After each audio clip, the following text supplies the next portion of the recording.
Nemo. Nostalgie. Lui Nemo nu-i venea să creadă că îi se întâmplase așa ceva. Fusese capturat de un înătător, făcuse o călătorie lungă într-o remorcă frigorifică și apoi fusese aruncat în acvariul unui cabinet stomatologic. Ceilalți pești păreau prietenoși, dar îi era foarte dor de tatăl și de căminul lui. Voia să se întoarcă în ocean. Oare planul lor de evadare avea să funcționeze? Hei, micuțule! Bloat, peștere alici, înnotă spre el. Nu arăți prea bine. Tocmai asta vreau să zic și eu, adăugă pelicanul Nigel. Astrid îi aruncă o privire. E doar contrariat, e normal, zise ea, zâmbindu-lui Nemo.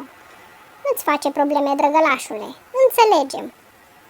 Dar voi nu ați fost muști în ocean și duși departe de tatăl vostru, zise el.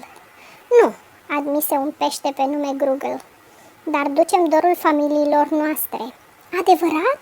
Se miră Nemo. Bineînțeles, zise Astrid.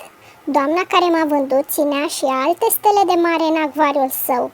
Și acum mă întreb pe unde ar fi aterizat frații și surorile mele. Aș da 2 sau 3 dintre brațele mele să-i revăd. Te înțeleg, adăugă Bloat. Eu am ieșit din Icre într-un garaj.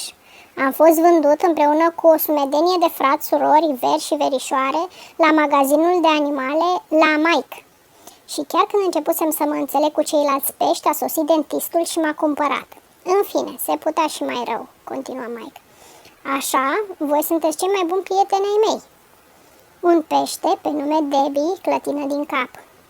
Eu am avut noroc, ne-a cumpărat împreună pe mine și pe sora mea, nu-i așa, Flo? Și Debbie surâse privindu-i chipul în sticla acvariului. Dar chipul, bineînțeles, nu-i răspunse, așa că Deb ridică din numeri. Cred că, deocamdată, Flo e prea șocată ca să poată vorbi. Dar îmi dau seama după zâmbetul ei că e de acord. Nu știu ce ne-am face una fără alta. Însă ne e destul de dor de restul familiei. Ah, exclamă Nemo privindu-și prietenii de acvariu. Atunci cred că înțelegeți toți ce simt.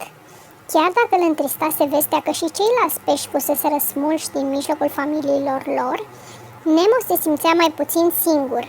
Înțelegea cel puțin cât de mult își dorea să-și regăsească tatăl. De aceea, mai curajos și mai hotărât ca niciodată, Nemo era gata să evadeze din acvariu, cu orice preț.